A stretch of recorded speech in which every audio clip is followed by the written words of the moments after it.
All right, we're back here waiting for the beginning of the next round. And as I promised, I'm going to talk to Beky Bell, who has been someone I've worked with Tron before, and kind of the unknown secret that we figured out in building Tron decks. This was about maybe a year ago, give or take. I don't remember exactly when it was, but yeah, we kind of got the leg up on everybody, I think, by realizing that 17 land was the way to go, and everyone else is kind of just chumping it up. That was your read on things, right? Yeah. So when you first told me that you were shaving 2 lands out of the deck, I was like, that's insane. We're already at 19. 19 is super low, even for a modern deck. And I thought that it was kind of crazy, but you were like, no, no, no, just listen to me and like at least give it a shot. And I was like, that's not quite the way I remember it, but okay, sure, continue. Maybe that's how I remember it, because that's like kind of what I was thinking. All right. And then I gave it a shot and it went way better. I remember like your logic behind it when you were telling me and like convincing me to do it was all of your cards basically read like go find a land anyway, and you're already looking for specific lands a lot of the time, so it doesn't really matter that you're never drawing a lot of them naturally anyway, so you might as well just like shave on them and play some like other really decent cards. And when you're playing like Ancient Strain, Sylvan Scrying, and a bunch of rocks, like you're likely to draw into the lands even if you're playing very few anyway. It doesn't change the ratio that much. And we were so close. How tell people how close we were to just how. I definitely lost in the top 8 of 3 PTQs with it. I remember I lost in the top 8 of 140 player PTQ. And then I didn't think that the deck was going to be published, and I was going to a PTQ the next weekend.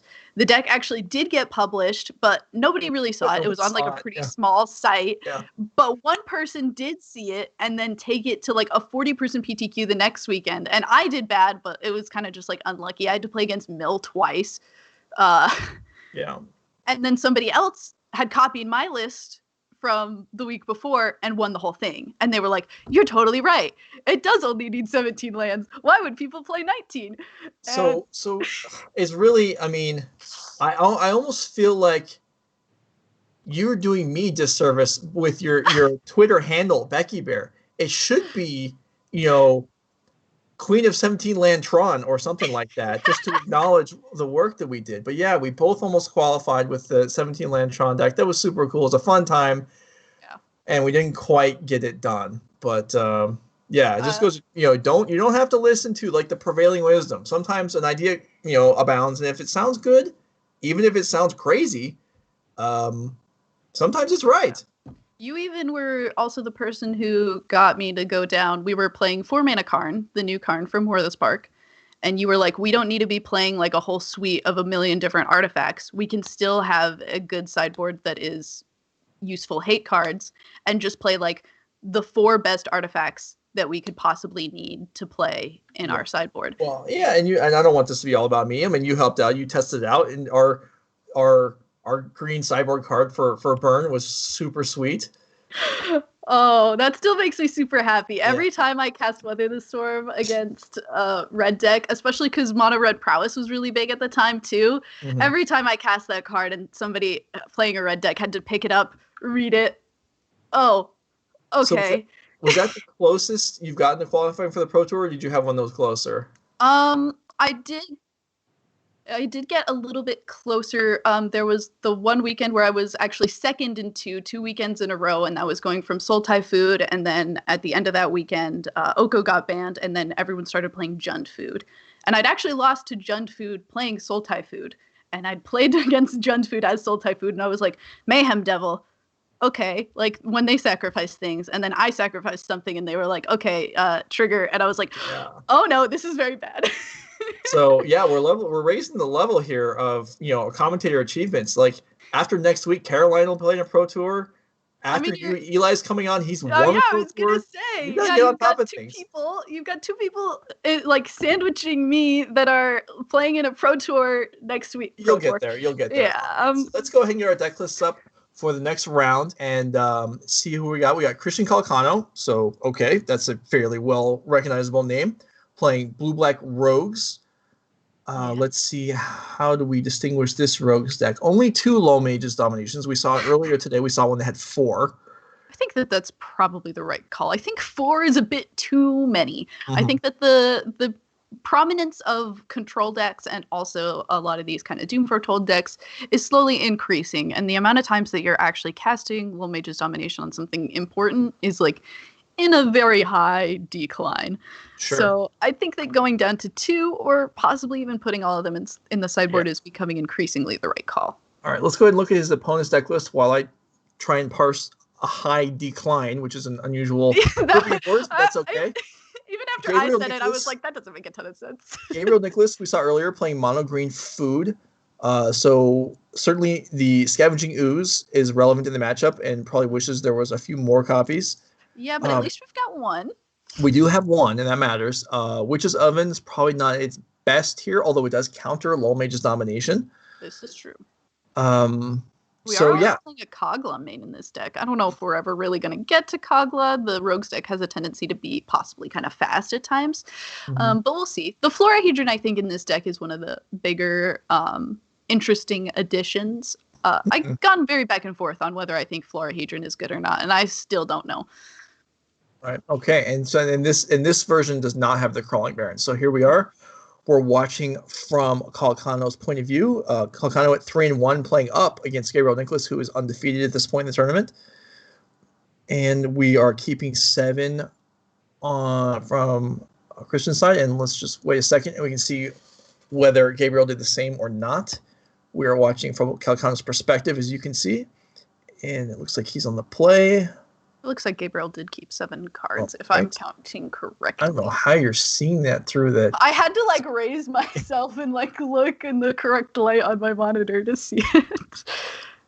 Okay, so we see here a no turn 1 play or no Gilded Goose. Right. It took me a second to remember the name of the card. And then we have actually Scryland in turn 1 and then a pair of 1-drops in turn 2 for Calcano. So that's a nice way to get things rolling. In addition to milling 4 cards. So pretty acceptable start. And the Scavenging Ooze hits the bin. And we saw Calcano check that because he has access to the deck list, so he knows there are no more of them to be found. Yeah, that's got to be a nice thing to see. Mm-hmm. And we're going to see if this Florahedron does its best to impress me. As I did just say that I don't think that the card has personally been that impressive for me. And it looks like Calcano is also kind of doing a little bit more of an aggressive slant with the Rogues deck currently. Mm-hmm. Well, it's going to eat the Heartless Act, so that's something, I guess. But yeah, I agree. Back when I was playing Mono Green Food, Tangled Florahedron was not in the list. I don't think it had been adapted yet. Yeah, and I don't by the community. And I don't believe that our other mono green food player that we were just watching had them registered in their deck. I can double check that, but I don't believe that they were playing Florahedrons. No, they were not. We see Trailer Chromes down, which is nice for, card advantage over the long term, but opposing Into the Story, which is nice for card advantage all at once. It actually draws 2 pair. Ooh, the 2 pair and the 2 in our deck. Yeah, 2 Soaring Thought Thieves and 2 Low Mage Dominations were the draws, giving actually a full house in hand for Calcano. And he will go ahead and unload the 2 Thought Thieves, and Gabriel will pack it in, and that is it. That was a pretty brief and vicious game, going to Calcano. So it was quite a swift surrender there. Yeah, well, there was a lot of damage coming in with those 2 Thought Thieves. So Calcano's going to be sideboarding here. Let's go ahead and look at Gabriel's sideboard as he is now down a game and in need of some help. And the number 1 card we probably want to see, or at least one of the significant ones, is Scavenging Ooze, and we do see 2 more. Oh, and we definitely want those Chain Web Arachneers. Right. So those are certainly coming in. Now, the Chain Web is a card that personally, when I was playing the Mono Green, I played a couple. I had a couple on the board, but it's not a card that feels like it's all that great outside of picking off the I keep wanting to call it the robber. It's not a robber. It's the Soaring Thought Thief? No. The 1-drop Thieves Guild Enforcer? No, that's not it either. It's the only other creature in the deck. It's the 1-mana flyer, the blue one. Merfolk Windrubber. Yeah. We got there. we got there. We only had to guess 3 times. That's quality casting here. When I played the Dimir Rogues list, I wasn't playing Merfolk Windrobber. I was playing I was playing Seth Manfield's that he played back at one of the previous big tournaments. And when I was playing his version, Chainweb Arachneer was especially annoying. So when I see that card now, I kind of have like a little bit of a flashback to how annoying that card was. That and Ox of Agonis. Yeah, so the Merfolk Windrobber is fine, but yeah, the Chainweb, I don't know. It's not a card I'm super excited about. I actually liked having more copies of Vivian in sideboard for the matchup, just being able to churn out reach creatures. And I mean, it's expensive, so you can't always resolve it against the Rogues deck. But if you can, it really can win the game by itself. But we only saw one copy in the board, and we don't know if it came in. Meanwhile, game 2 gets started. We do have some early drops this game for Gabriel. In fact, a trio of 1-drops have come out. And Calcano's looking at a bunch of cheap cards as well, but that's a given playing the Rogues deck. Yeah. I do think it's kind of an interesting thing to have the Switches Oven here. I think in like an initial thought, I would think that I would take that card out of the deck, but on a second thought, like we are playing a blue-black deck. We are playing a lot of removal in the Rogues deck, so it does kind of make sense to like have this Witch's Oven and just try to like squeeze a little bit of extra value out of these cards that are going to be like this Eliminate on this Lovestruck Beast taken out of our battlefield. Yeah, so Calcano chose to hold up the Eliminate there as opposed to being able to deploy the Windrobber and the Thieves Guild Enforcer, which he can now do this turn. The Windrobber couldn't attack through the Goose anyway, so not too much given up there. And then for turn 3, Luris just enters the hand.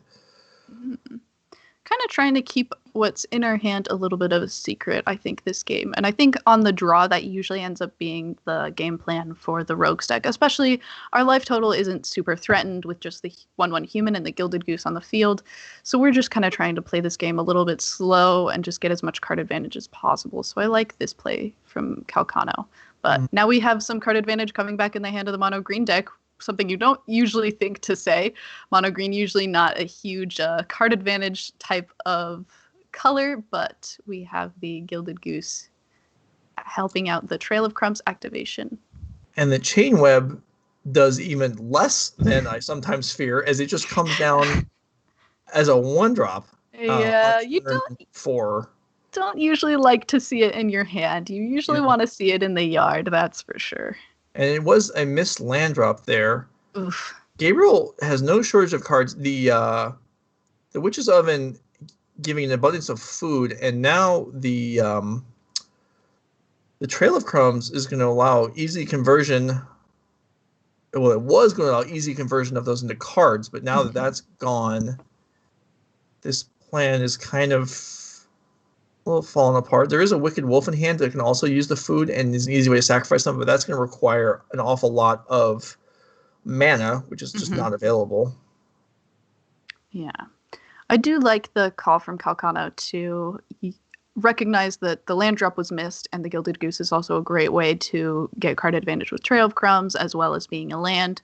And normally it feels bad to use a 2-mana or a higher cost mana removal spell on a 1-drop, but understanding that sometimes push comes to shove, and sometimes you gotta shove the goose onto the ground. Or the graveyard in this matter.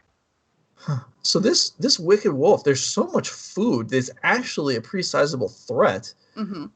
And a difficult one to remove at that fact. Yeah. So we do have this Blood Chief's Thirst in hand, and normally would be able to get rid of any big threat with not just like 4 mana. But that Wicked Wolf is going to be a little bit sticky. Wow. And then, so the mill there from the Thieves, another Hulkhead. So as much as I've criticized Witch's Oven already today, it's playing a big role here as this Troll King flips over from the mill, and there's 4 food sitting there, which means it can just jump into play and draw cards. That's true. Which is pretty good. But we also were a little sad to see the Chainweb Arachneer be in play, but the Witch's Oven kind of makes that okay. That's true. Like, at least we're going to be able to, if like it can't die through blocking, at least we'll be able to sacrifice it, get some food, and then exile things from our yard in a little bit more of a forceful manner. Yeah. So a lot going on here. Both decks kind of powered up. a little unusual for a Thieves Guild Enforcer to still be a 1/1 on turn 5, but that is the scenario we're in right now. Yeah, we did identify that Calcano is playing a little bit of a slower game at this point, trying to get as much value out of his cards as possible. He is seeing quite a few creatures out of his deck, and when you do have this Lurrus in play, you're kind of okay with throwing some of the creatures into the yard and hoping you'll just be able to bring them back next turn. Right. So we did not see the Trail of Crumbs trigger get paid for, and the Scavenging Ooze comes down. So that's pretty significant, as it massively diminishes the power of the Lurrus. Oh, yes. And then Lens is deployed. Now, it's tough. Certainly, Gabriel had some decisions to make there as far as, the decision was made to not draw any cards off the Trail of Crumbs. 2 mana floating. Could one card have been drawn? Perhaps. But certainly playing it safe and loading up, just emptying out the graveyard as much as possible. Now attacking his own graveyard to prevent potential Into the Stories from being cheap. Yeah, I think overall a good card. A little sad from Gabriel's side that we're going to see the Scavenging Ooze go to the yard, knowing that that is our only copy and it's not likely to come back, but it's going to get big enough to give us some extra food, which will be nice for the Troll King and the Wicked Wolf. Not so the only copy, as if you'll remember, there were actually 2 more copies in the sideboard, so there are still a few left, and with 3 food, you're saying the Troll King could come back, the Chain Web could potentially come back and actually has targets now, although with Lurrus in play, that's not overly productive. But Calcano doesn't have a whole lot going on. The Wind Robbers cannot currently draw cards, so he's kind of stuck with what he has, which isn't a lot. All right. We're rolling in food now. Oh, that's a fresh Troll King. Yeah, this is going to start to feel pretty good from Nicholas's side, assuming that we're not able to draw something like Into the Story on Calcano's side. Though Into the Story would be rather expensive currently. All right, yeah, let's just throw a bunch of power in play. Okay. Ruined Crab plus Agadeem's Awakening may get the Wind Robbers turned on. I'm not sure how many cards are actually in the graveyard. It's only 4. So actually it still won't be turned on. Yeah, appreciate that hover, Calcano. We needed that. Oops. Yeah, we did. Players not always convenient. Helping us out on things like that. I guess the Wind Robber could attack here and actually, it could have attacked there to turn on the ability to draw cards. And a rather big assault comes in. Feasting Troll King. Not a legend. Not a legend. Nope. There are multiple Troll Kings. I guess something you would think, but if you bring along all the troll armies or tribes together, I guess it makes sense that each one would have a king. But yeah, that's true. Naturally, I would assume that there's just one, but no. There can be multiple, and they're all very hungry. Yeah, they are. Well, they're doing some work. They're taking big bites out of Calcano right now. So. Oh yeah, they're gonna bring him down to 2, and yeah, we're gonna see also a quick. Well, that one wasn't as quick of a succession as the first game, but we are seeing some successions at not totally dead life totals, though. I imagine with no cards in hand, staring down 2 7/6s with trample, you're feeling a little bit bad. So I respect the surrender from Calcano. Do you think we're changing anything going into this next game? Let's see what we actually did do. So the low mage's dominations went out. Anti-cognition came in, and I'm not probably some removal spells we brought in extra Blood Chief's Thirst. We brought in 2 extra Blood Chief's Thirst. Yeah, I don't know that there's. The low mage domination really seems like the card that's, could go either way. It's obviously going to be terrible in games where the Witch's Oven is drawn, and it's not going to be great when Scavenging Ooze is there to make it, negate its ability to be cheaper. Yeah. But here it looks like removal is coming out. It's interesting to always watch players like Christian Calcano go through, watch their thinking while they're sideboarding. When Merfolk Wind Robber was bad for me this game, what if I take it out? What would I bring in? I took out the Little Mage's Dominations, but maybe that's not the right call. Maybe I do want them in. Maybe I don't want the Blood Chief's Thirsts in. It's interesting to like watch them click through things and like go through the decisions of what they thought was bad, and if it was bad, what would be better, and kind of like see that thought process a little bit. Yeah, it's either that or it's, you know, going first or going second. I already know kind of what I want to do, and then I just have to make a small adjustment on top of that.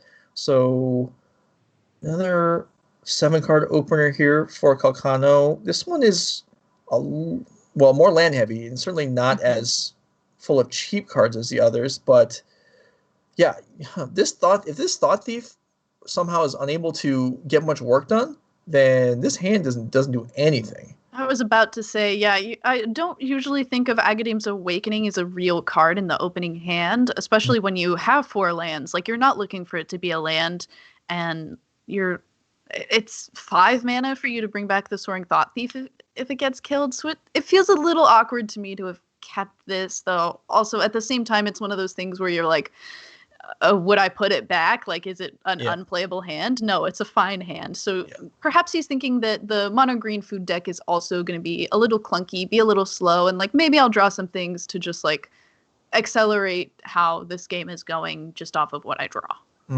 Drawing the Enforcer is a big draw because it allows. Oh wow. Okay. Well, that. All right. Never mind. We don't feel bad about this hand anymore. This hand was great. Yeah, Gabriel. I feel like Gabriel really had an opportunity to take control early, and to say that he didn't take advantage of it would be an unreasonable understatement. My mind is kind of boggled by the fact that we played a Kazandu Mammoth as a land, and our play was Witch's Oven. Like, I'm just trying to think about like what his hand could have been where that was the play pattern. Yeah. Where turn 3, you're playing Kazandu Mammoth and Witch's Oven. That just is. It's difficult. I think we're seeing it. I think we're seeing that there was, we don't either the 4th land was in hand already or came off the top, but the Wicked Wolf was the card that Gabriel wanted to cast, and that's what he did. But Calcano had turn 2 or 3. This was not looking good, and Gabriel did him a favor by not doing anything. And now Calcano's hand looks very strong. Oh yeah. Yeah, Calcano apparently made the extremely correct call in saying, yeah, this hand might be weak, but also if I get to a point where it isn't weak, it's going to be nuts. And he's getting to a point where it's not weak. And while Wicked Wolf normally is a very good card to have in play against this deck because it just has like so much power, and if you get food, it's just like so sticky and impossible to deal with, we haven't had a way to make other food. Maybe we do in hand, but we currently don't. And so this kind of feels like it has a little bit of potential to be awkward. Yeah, the Thought Guild or the Enforcer comes into play as opposed to holding up mana for Eliminate Thought Thief. I don't know what I just said, but it was the wrong name. Eliminate Anti-Cognition taken down in order to get that into play, which accomplished a whole lot. It did mill 4 cards, allowed the Enforcer to hit 4 extra damage, But we do have the we saw the Chainweb Arachneer in the graveyard for Gabriel. So that has the potential to come in and kind of negate some of the damage that these rogues are going to do, make it a little more difficult for this Story to be online. So assuming that we have a land, which I would hope that we do, though we might not. That might have been why we played the Kazandu Mammoth to get to the 4th land. We might have just had 4 lands and we don't have a 5th one, and then this could be a little difficult. But then if we don't have enough mana to get to 5 mana, but we also didn't have any play better than Witch's Oven on turn 3 with 2 mana open, what is our hand? That is a very fair question. I do not have a ready-made answer for you. I'm trying to piece it together myself and talk it out loud. We could have. It can't be like a primal. It can't be removal because the Loris would be dead. So it's got to be something on the range of like maybe the Vivian came in and there's a Troll King, and there's I think Calcano's trying to. There could be more Chainweb Heresy, like another Chainweb Heresy would make sense because you wouldn't bother casting it here. Yeah, that makes sense. Okay, but it's not.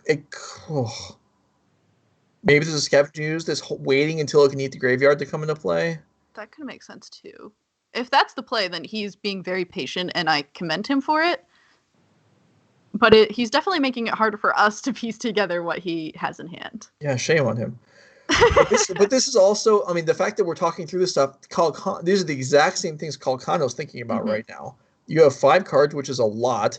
Yeah. What is going on over there? You're making a land drop, which, that's taken away some of the mental gymnastics that we're doing to try and figure out what's going on.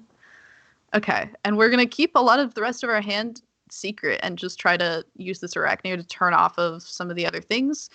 Nice that we're using the fight ability for Arachneer to get rid of this soaring Thought Thief. And now we're kind of a lot of cards in hand to a lot of cards in hand. The Thieves Guild Enforcer can't really push through this Arachneer. The Eliminate could get rid of the Arachneer, and we could push through. Right. But even then, we're attacking for 1.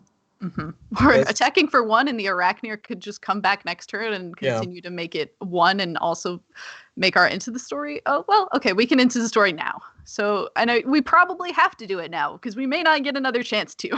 Right. Yeah, that's big because wait, what? How did Into the Story get cheaper, but Thieves Guild Enforcer did? It's 7 versus 8, isn't it? Yeah, it is 7 versus 8. Yeah, because they're not from the same set. Yeah, I was confused there for a second. That's right. So this is one of the rare moments where we can tell precisely how many cards in the graveyard without the player actually showing us. Yep. All right. So Thieves Guild 8, Into the Story 7. Now there are likely 2. Yeah, there's 2. After the Chainweb Arachneer takes out 4. And Calcano's hand isn't great. It isn't great. We do get to Low Mage's Domination take the Chainweb Arachneer. Well, we could. Not anymore. But we could kill it, but we could kill it. The Witch's Oven will prevent Calcano from actually getting it. So he effectively has he has plenty of counters and removal, but that's all he has. The Crab allows something, but against his food deck, that's not great either because those Troll Kings are going to flip over eventually.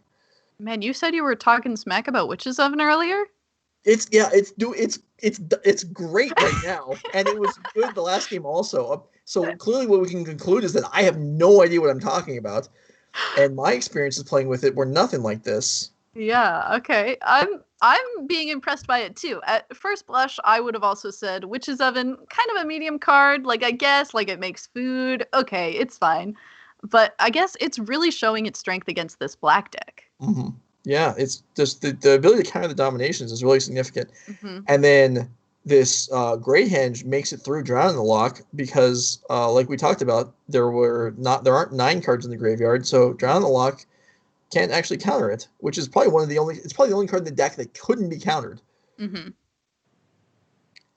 We do only have now 3 cards in our graveyard, I believe, possibly 4, but something around that number for Gabriel's side. Now we're at around 6. So these dominations are becoming better, but also you've really got to stare at that Witch's Oven and just be like, maybe this sorcery that I decided to bring in kind of last minute, as we saw Calcano kind of mull over it in his head, kind of watch them just be really bad or bad in this situation. I mean, it is frustrating, and this is true in all formats for the entire history of Magic. If your opponent has a 1 of something, you can't really plan around it because the odds of them drawing it are low. And then when they do draw it, it can be a beating sometimes. Oh, yeah. Bonder's Enclave shows up and draws a card. And now this game could, there's still plenty of time, but this game could slip away from Calcano. And, little nonsense like Gilded Goose actually cantrips. It's 1 mana, 1/3 flyer, draw a card. That's certainly playable. Yeah, that's certainly pretty good, especially when your flyers are a 1/1 and a 1/3 on their own. Now this Goose is just it didn't really care before, but now it says I actually kill one of them, and it's just once that Gilded Goose gets a counter, it's here to fight. It feels kind of miserable, but I don't know that I wouldn't have used the Drown in the Loch to counter the Gilded Goose just because it draws a card. Here's a second one. What are you It's kind of, the Gilded Goose is kind of the perfect thing for Gabriel here because it's not the type of thing that you want to counter, but it is going to come in and it's going to have 1 power. It's going to draw a card. And it's like, I don't want to counter this because that card sucks. It doesn't really suck, obviously, but it's annoying enough that you don't want to counter it. And then you're just, this feels so bad. This Chainweb Arachne is going to go back to the yard. We're gonna watch it come back and be nuts because it's gonna make his graveyard small again. This is a rough place for Calcano to be in. It feels like it's slipping away. He has, like, this deck always has the chance of winning by mill. He's got quite a ways to go. It looked like 23 cards left after the draw. So that's really not that close. But sometimes, when Into the Story gets cast and then multiple, like Thiel's Guild Enforcer and other rogues can come down. A lot of cards can go really quick.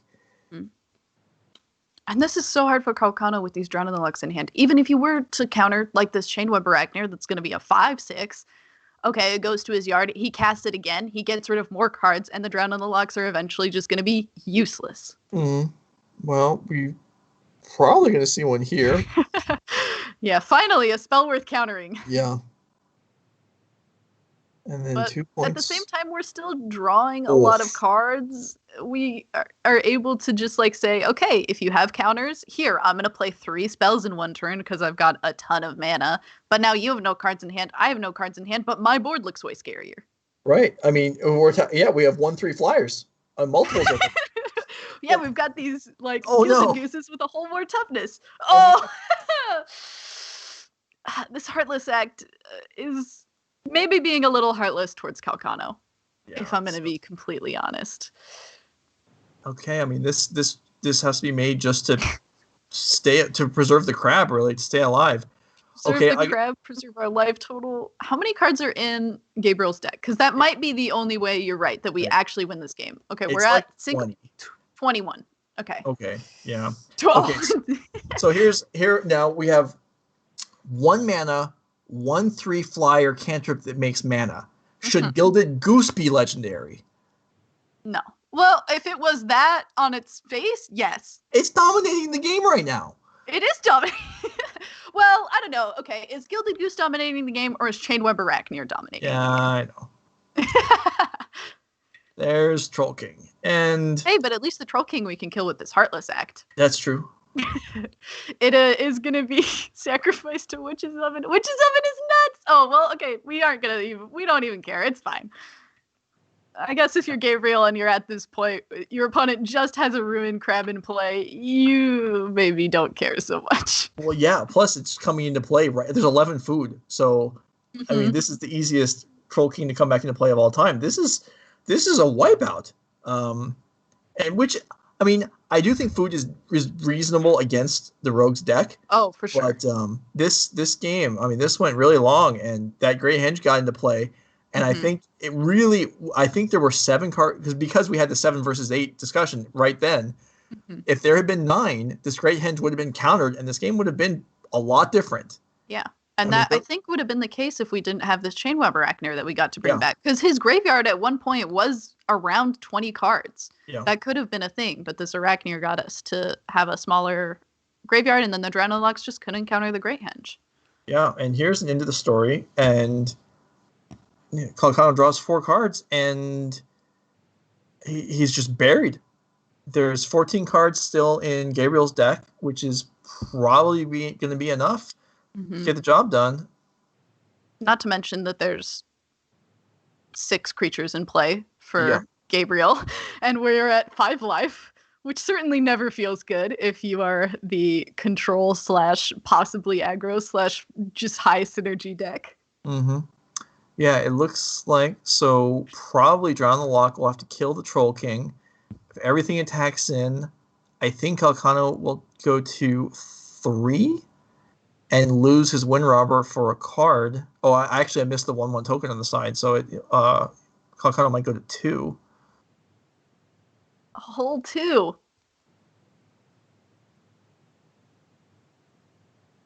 All right, yeah, drawing us a card.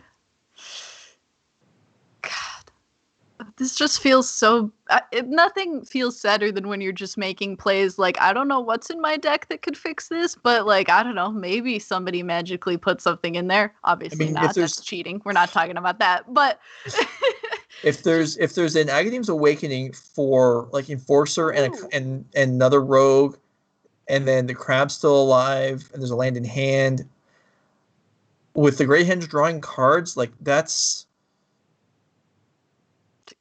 Okay, yeah, it's so sad that every time, most of the cards in the mono green food deck are creatures. So when pretty much every card in your deck says, okay, play it, make it bigger, draw a new card. It's just gotta be so sad for you to be playing a control deck that is like supposed to thrive on value and just be like, I can't really do anything about this. All right, Crab goes down. There's 8 cards left in Gabriel's deck. He would be wise to not do any card drawing that he doesn't have to. Oh, wow, and that's it. Ram through ends that game with Feasting Troll King, which has Trample, is able to actually finish the game up right there since the Crab already had 2 damage. Really cool ending to that game. Calcano goes down. Gabriel Nicholas advances to 5-0, and I'm told we have a second match ready to go right now. So let's go ahead and jump in. Right into it. Let's go. All right. Oh, okay. Now we're watching Gavin, Bennett, Mardu, Doom Foretold against Shane Downey playing Blue Eye Control. We are in game... Looks like game 2. I think. Yeah, 2. All right, let's see what we got going on here. We have a known Ugin in Shane's hand that's obviously tremendous in this matchup, but you're right, there's only 6 mana. There's actually, you know what, the Ugin's not going to make any difference. I looked at the hands first. The life totals are both very low, and there's some stuff on the board. But we can cast this in Maria's Call and make some 4/4s. Mm-hmm. So. Or we can cast... Yeah, either that or Yorion and gain some life and make some tokens. But you're right. This is the potentially lethal threat, as Shane's life total is 4. Then do we decide to attack or nope? We're preserving these life totals quite heavily. Let's hang on. Oh, there's also an Essence Scatter known. So playing the Yorion and walking your counters. Okay, so that explains that. 7th land for Shane Downey, so not dead on the board yet, but it's very close. Okay, there's no attack available.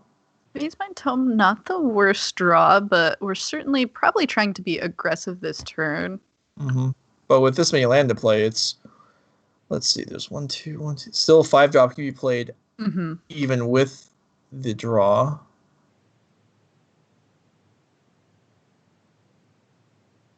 And there's no real reason not to attack in, as you don't want to wait around because... All right. And the Ugin will clean the board. 2, 3... So it looks like if an attack goes in right now, 1 damage will get through immediately. The Omen of the Forge could put Shane to 1, but... Put Shane to 1 or finish off the ground creature. Right. But what I'm thinking is, actually what's got to happen is... If Shane draws the 8th land, then Gavin will immediately win because Shane will play the Ugin, and then Gavin can play Omen of the Forge, Yorion, and Blanket for 4 damage. But Ugin would immediately win if it comes down because you just because shoot Gavin's for 3. You're right. I forgot the fact that Gavin's at 3. Although Cling to Dust can gain life. Ooh, you're correct. Yeah. Assuming that we have enough things that we can exile to bring back the Clean to Dust. Hover over your graveyard. No. That didn't work. Oh, 3! Okay, we don't have enough. There's not enough. Oh my goodness. It's okay. I can telepathically communicate with our... Yeah, that was very effective. Wow, this game is incredibly close. Yeah, oh my goodness. And it's only game 2. Yeah. Oh, and this has got to be such a sweat if you're watching, like playing from Gavin's side, because you're just like, please don't. I'm so close. So this is scatterable, and oh my goodness. What? That is an Essence Scatter in Shane's hand, isn't it? Yeah, it is. So this is going to allow life to be gained, which means Oh. Oh, Lockmere Serpent Oh. unlockable. Wow. Okay. All right. We were both like, oh, why aren't we essence scattering this? Hello? Okay. But okay, it's okay. Shane knew what he was doing. Shane Yeah. was like, you can be a little scared, but I got it. I know what I'm doing. Oh wow, this was very cool. So Very heads up play on Shane's side to be like, okay, you know what's in my hand, and you're gonna play kind of into what's known. So I'm gonna play around what you don't know. So smart play from Shane for sure. So Maze My Tome activates to scry. This is not going to have an impact on the game, which is going to last about 2 more seconds. A whole 2 more seconds. Exile some cards while we're at it. Yeah, this is a sideboard game, so Nightmare could reveal some sideboarding knowledge, I suppose. And okay, well, this is Gavin maybe not being familiar with how Lockmere Serpent functions, or just it being irrelevant because that anyway. So okay, so these players will advance to game 3. So we are looking at that was an intense game, and we only watched 3 turns of it, and it was at the end. Yeah. Okay. So we see Gavin Bennett's Mardu Doom Foretold deck. We are looking at his sideboard state for game 2, and we see he took out his one of Ruinous Ultimatum. And the Ugin was in the board, which makes sense. There's not a ton of permanents in the blue-white control deck, and there are a ton of permanents in the Mardu deck. So that fits. Looks like probably just discard came in, maybe an extra Cling to Dust if one of those began in the sideboard. That seems like a possibility. Yeah. Let's swing. The Elspeth's Nightmare still in the Mardu control deck. Well, maybe just as a discard spell, is it valuable enough? Or okay, well, if you look at the sideboard, do any of these cards look better? Maybe Necromentia? Yeah, possibly? Maybe Necromentia, but like, what are you naming? Yeah, let's go ahead and swing over to the other deck list. This is the sideboard of the blue-white control deck. Just the one Ugin in the sideboard. It's probably some of the main. This is a matchup where the games go long enough, Midnight Clock might actually be able to. I was about to say, I saw that in the sideboard, and I was like, oh. Yeah, and now it can't get through. It is something that can die to the Doom Foretold or Elspeth Conquers Death, but it is a long game spell. It is, if you have time, it's very strong. It's a mana rock that also draws 7 cards eventually. Yeah, this is where maybe having seen the first game and a half or game and 3/4 would have probably been very helpful, so we could know a little bit better if the Midnight Clock would be something that's good. However, knowing that they are still playing Magic after we watched an entire other match finish, maybe the Midnight Clock is good, even if, because apparently the games have been at least kind of slow. Well, we do know that Shane Downey was the last match playing last round as well, which he was actually playing against Christian Calcano last round. And blue-white control, I mean, it's not exactly the fastest deck to ever exist. So we see a duress here on turn 1, and we select Maze My Tome, which makes sense. I'm going to go ahead and say that in this matchup, I feel like I would have waited a turn, especially since there's nothing to play. Yeah, I would have. I would have preferred maybe to duress on turn 2, because the card you really want is Maze My Tome, but you give your opponent one more turn to draw one. Yeah. By waiting. I'm sorry, I am wrong. There was an untapped land. There is, but I also still don't know that I like that. Maybe it's questionable. I'm certainly more on board with it though. Yeah, that's fair. Okay. Oh, you just draw a new one anyway. Nice, Shane. So we see Skycave Apparition will be able to take down Shane's Tome, although not this turn. Likely, anyway. Ooh. Hard to turn down an Ancestral in a control mirror. Even though Gavin saw Shane's hand, I didn't get a good look at it myself, but we will now. There's a Rewind, a Neutralize, a Cling to Dust, a Thassa's Intervention, and an unknown card, which Shane is probably hoping is a land. Certainly, or hoping to scry into one off of this Maze My Tome. Please, yeah, either that's a land or the unknown card is a land, I would imagine.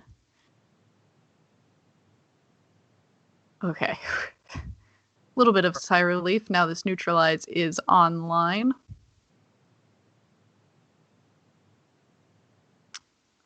All right. This is kind of interesting. I was kind of with you again, and I think I'm still with your initial thought of like waiting to play the duress. Kind of, even though we had an untapped land to play our Maze Mind Tome on turn 2, I think typically I like to play my duresses a little bit slower regardless, especially against a control deck. Maybe it would be different if I was playing a duress against like the rogues deck that's being a little more aggressive, but against like a full-on control deck, I think I typically like to like wait and see if it can at least get like a counter spell out of it. Mm-hmm. I mean, the Maze Mind Tome is really a nice card to hit, though. Oh, yeah. And that probably does change the calculation. No scrying this turn. So, yeah, I was going to say, I think we can assume that Shane definitely has a land. And, in fact, it being the fetch land makes even more sense because the scrying would only be valuable for the one draw step and then it would be negated. So both players, looks like we're making some progress here into the mid game. There's a rewind, and we saw this earlier today also. And I commented how rewind a lot of times feels like it's not very strong. Maze Mind Tome drastically changes that. It makes the untap actually pretty valuable. Yeah, I was watching for a little bit when you and Caroline were talking about that as well.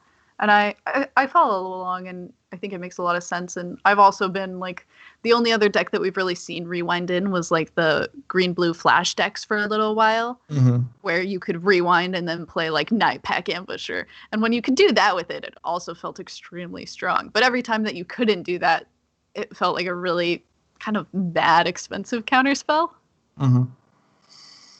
All right. Ooh. What do we think here?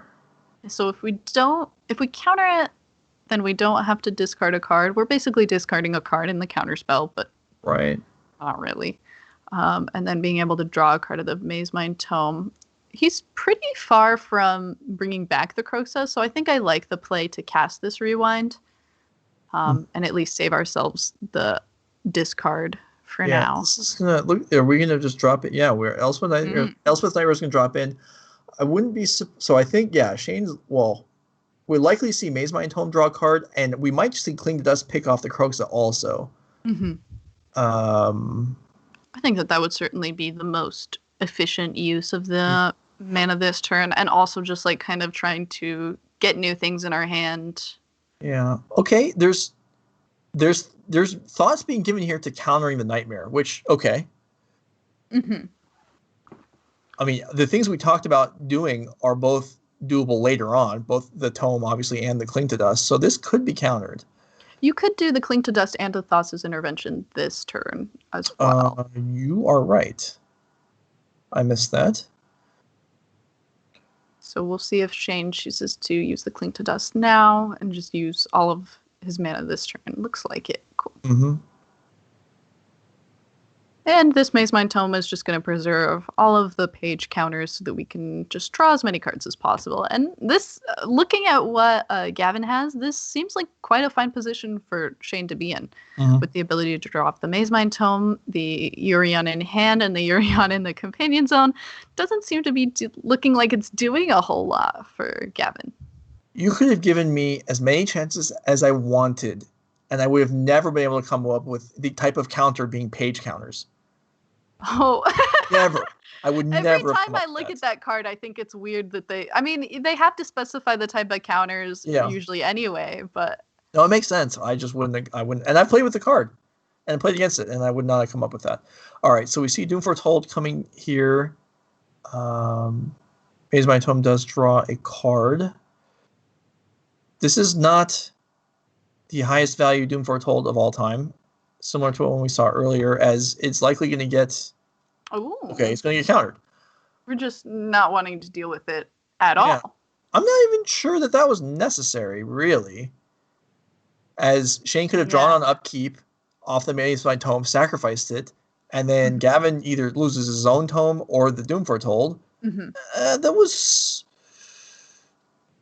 I'm not really complaining about Shane's decision there, but it definitely could have gone the other way. Yeah, I think when we're able to look at what's in Gavin's hand, I think I like the decision. But if I didn't know what was in Gavin's hand, I think I would probably fight against how Shane played it a little bit more. But knowing that all that's in Gavin's hand is this Yorion that's just going to blink a Maze Mind Tome, I think I like the decision. So Maze Mind Tome going to help us scry some new cards. Hopefully draw some more gas and not things like Needleglaive, Needleverge Pathway. Right. So empty-handed now for Gavin's side. I mean, it would have cost Shane a little bit. It would have ended up costing him one potential card, but the dispute could have countered this Yorion instead. So there was definitely a cost there. Now, maybe Shane can easily just kill this Yorion. We don't know. And even that's not super exciting because everyone knows that there's another Yorion waiting in the companion zone. The companion zone. Oh, all right. Can use this Cling to Dress to draw a new card. Exiling a non-creature spell gets you to draw a card. If you exile a creature spell, you gain 3 life. So using both sides of this Cling to Dust on Shane's side, which is kind of nice to see. Mm-hmm. And yeah, now, I mean, well, I guess there's a fresh Maze Mind Tome, which is really important for Gavin because he's way behind on cards now. That's a better draw than it was. This Doom Foretold seems better than the last one. More. Yeah, the last one we were playing because we were strapped for decisions. It's looking better now that we've had a removal spell played this turn. But even then, really, it's just gonna probably eat a well. I was gonna say it's just gonna eat Shane's tome, or it'll eat nothing and trigger. But maybe Shane will give up the tome. All right. Scratch that. I guess Shane just had it all. Yeah, well, he did. Yeah, that developed well. But it would have been interesting to see whether, if that had resolved, whether Shane chose to sacrifice his tome to itself and then just let the Doom Foretold trigger or eat the tome and then potentially eat Gavin's tome also, which may have been better in that scenario. But the game continues on. Another tome is drawn. Yeah. I feel as though when I was watching you and Caroline commentate earlier, you were mentioning that you're friends with Shane, and Shane is not really a control player normally either. So I feel like something that's common for control players is you really value card advantage, which is typically correct, but sometimes you're not thinking past, I have more cards, they have less cards. Right. And that could be where Shane is kind of sitting in his brain right now, is just thinking like, oh, I have more cards, so I'm in control, and not thinking about, oh, but if I let this do this, and then this happens. So it could just be that he's thinking in a very different way that more seasoned control players don't think about. Jawari Disruption on turn 10 or 12 on getting a card, an important card as well. Yeah. Really something. And then here's the Serpent. And yeah, this was something that in Gavin's shoes I was worried about, as it's not easy to answer and it comes down to instant speed and it's a 2-turn clock. Yeah. Gavin conveniently at 14 life, Lockmere Serpent, a 7/7. Yeah. So let's modify that somewhat. Okay. One of the Maze Mind Tomes will be able to gain life before the Serpent kills Gavin. So he does have another turn, but you're right. I mean, this thing hits hard. It can recur itself. It can draw cards, although that's not likely, as Shane doesn't have an abundance of land over there. Not an abundance, but they're sitting at around the same amount of land, so it's not like one of them is looming over the other exactly. All right, gonna try and figure out what the unknown card in Gavin's hand is. Okay. That's nice. I was initially a little surprised that Gavin didn't respond by casting the Omen, but he's just going to activate both tomes, and that's totally fine. Yeah, get some new cards in hand. Say the Omen of the Forge isn't really a good card against the blue-black control deck anyway, so I like the heads-up play of being like, oh, I'm just going to prioritize getting new cards in my hand, say bye to this Omen of the Forge that wasn't going to be good here anyway. So we see now Shane Downey's clock has now appeared on the screen, so you can see that he's under 9 minutes. We 9 don't minutes know is probably Gavin's, but we know enough. right. That's still a significant amount of time. Glass casket, another omen of the forge. That is certainly not what Not the Gavin cards was that we hoping wanted. for. Yeah. These are hardly even cards that feel relevant in the matchup. Mm-hmm.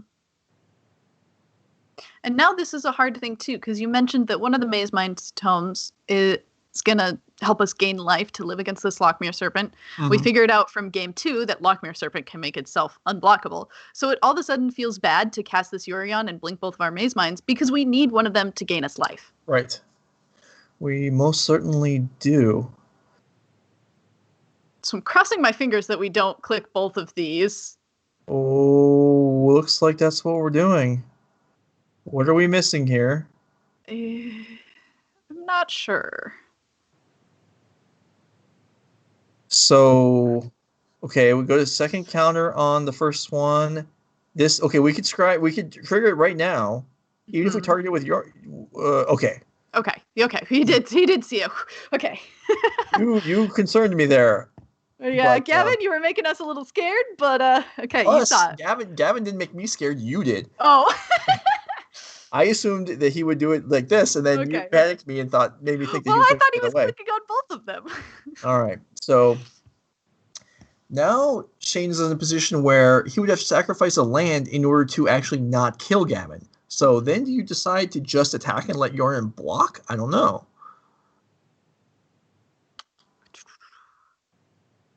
Hard to say. How much does the Yorion matter for Gavin to win the game anyway? I think that that kind of has to be is the Yorion surviving going to be a way that Shane potentially loses this game, or is he just going to try and force the hand and get the Maze Mind Tome off the field? I think we want to try and depending on whether Shane's holding something expensive, mm-hmm. I think I just go unblockable, even though it means you have to do it twice. I don't want, because each turn, Gavin's gaining a lot with having these 2 tomes on the board. Mm-hmm. Granted, the other one now is very far away from gaining life again. Right. But, and the cards that are in Gavin's hand, I mean, Shane doesn't know this, but they're basically dead cards. Yeah, they stink. And we're at 27 life. This Yorion is not really a relevant clock, and it's a 4/5 flyer. It should be something that is relevant, but we're at enough life that it probably just isn't likely to be.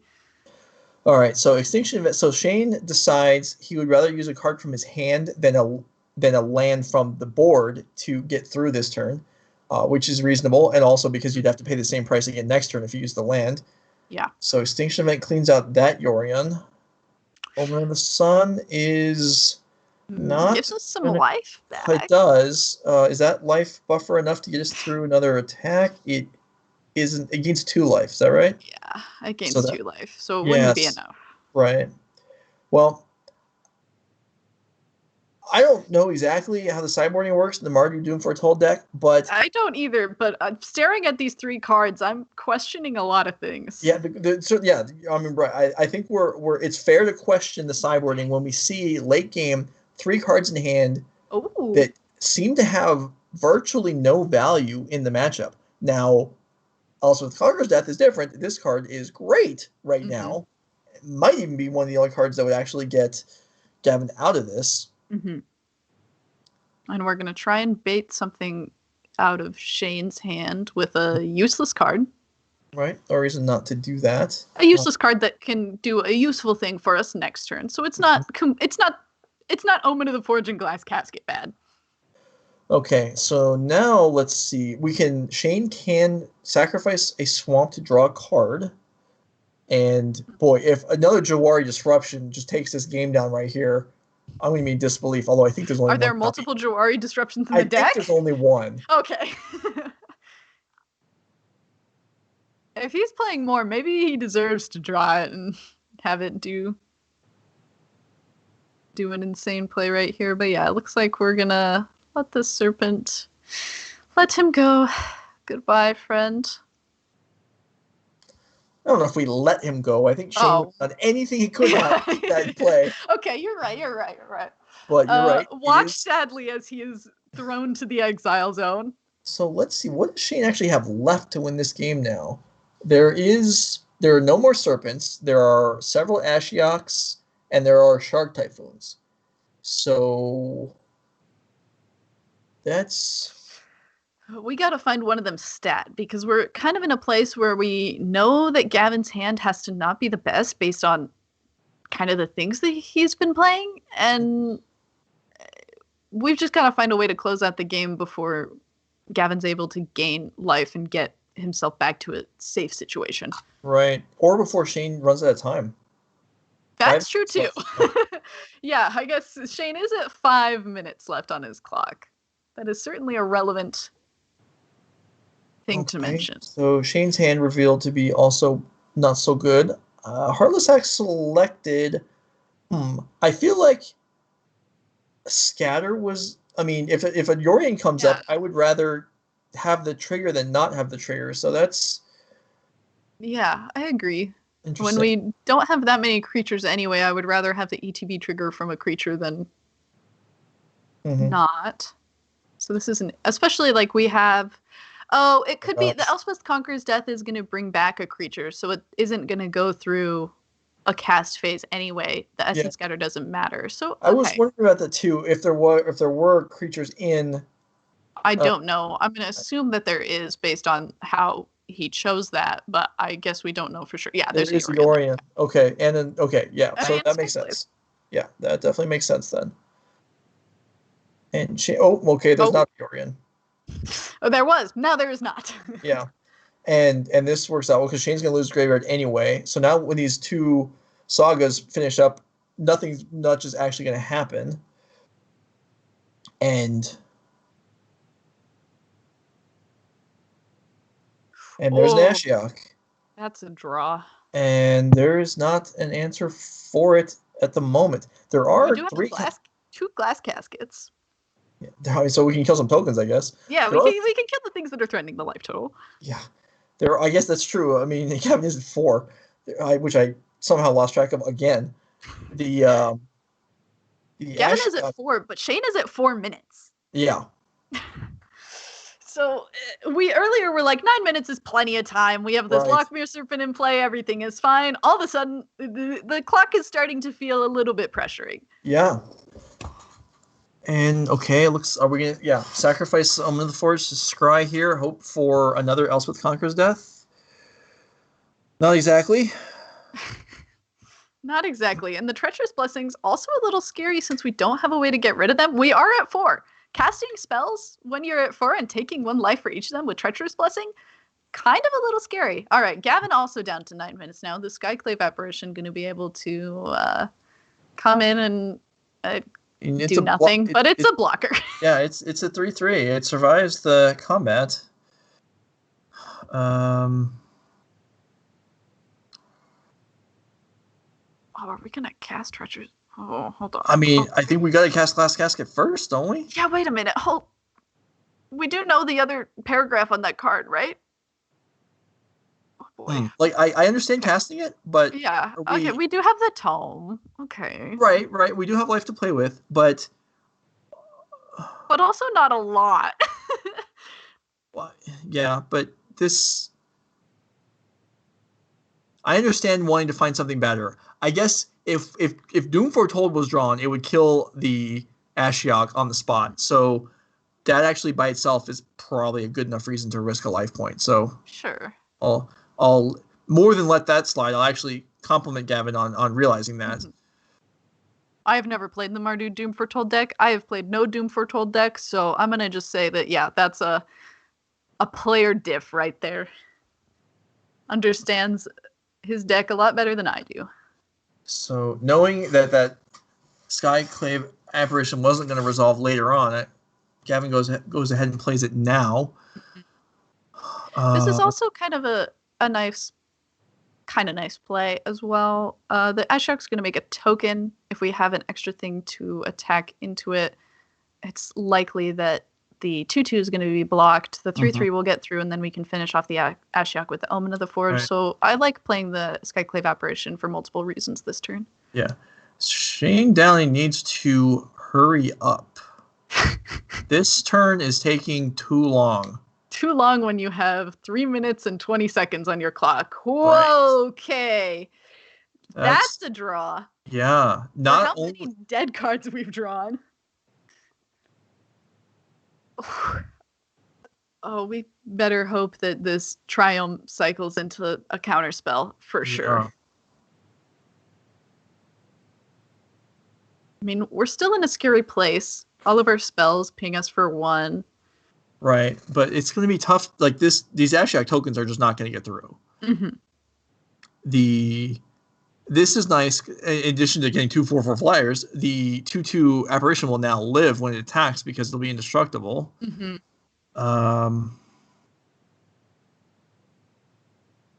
Assuming that it resolves. Right. Oh no. It does. Okay.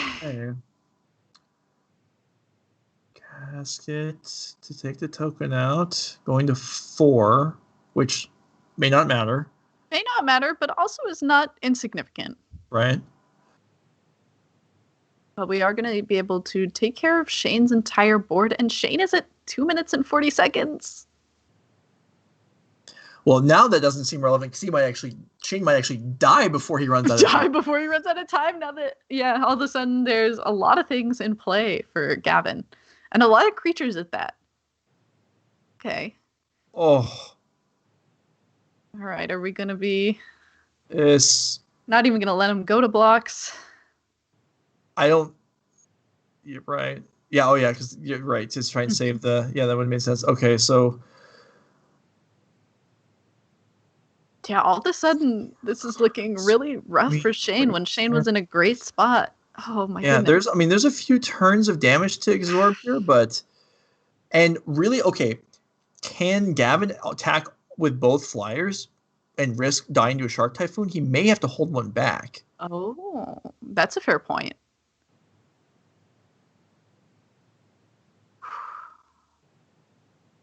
All right, so we do have a little bit of safety based on that I think Gavin likely does just have to play around, especially like being reminded of it that turn. Mm-hmm. Gavin trying to sacrifice Open the Forge here, needs to tap red mana. Mm-hmm. Still hasn't figured it out. We'll get that eventually. There we go. There we go. All right.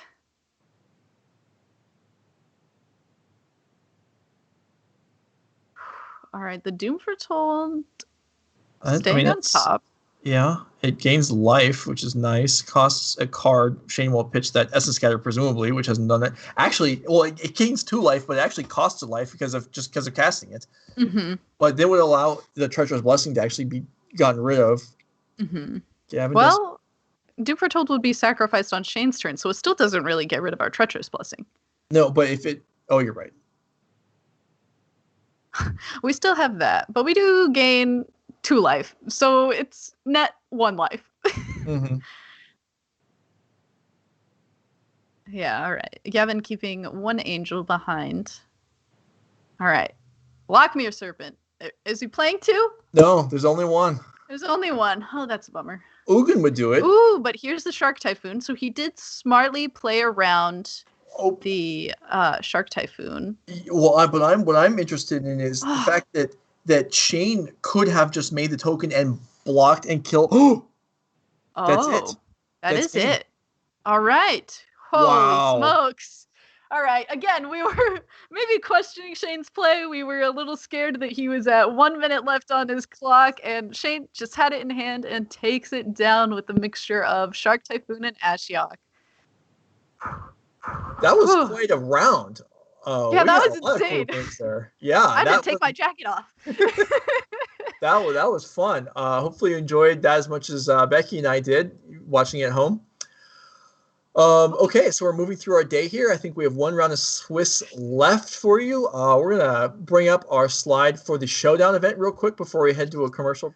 This is our event in December, December 20th, which is the culmination of our I think we're calling it our autumn season, but whatever we're calling it.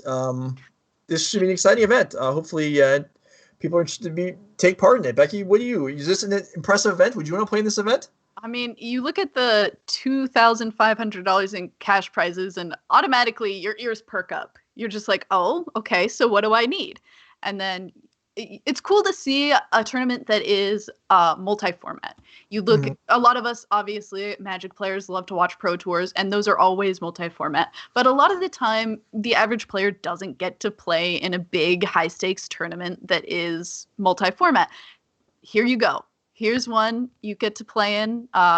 That you can play in. There's some players that are qualifying for it through being the winner of today's event and previous events. Yeah.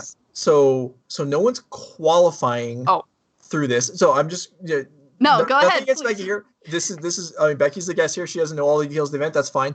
So the people that winning the trial events get you free entry and a round 1 bye. But the event is open to anyone that wants to play. And then we do have the card hoarder deal where you can rent the cards for the weekend. You can check them out on Friday, have a day or two to practice up, and then get things sorted out for what you want to play on Sunday. Then return the cards by Monday morning. Winner gets an invite to the Call Time Championship, which is basically a pro tour. Beky, get your eye on there. We're waiting for you. Yeah. And I'll lose in the finals, but it's okay. No. I want to hear this defeatist talk. Like a couple hours ago, we had Caroline saying that she thought me asking her to make top 4 of next weekend's championship was a big ask. You guys have to have more confidence. Anyway, yeah, and so and top 8 also gets invited to the Call Time Qualifier weekend. Similar to today, where the top 8 today gets invited to the Arena Qualifier weekend. Skip the ladder. Ladder's pain anyway. Don't want to deal with that. Right. Yeah. So we're looking forward to hosting this event. Hopefully, you're looking forward to playing in it. Yeah. In the meantime, we have round 6 of the Swiss coming up in a few minutes. So we're going to step away for a moment, get things shaped up for that round, and we'll be right back.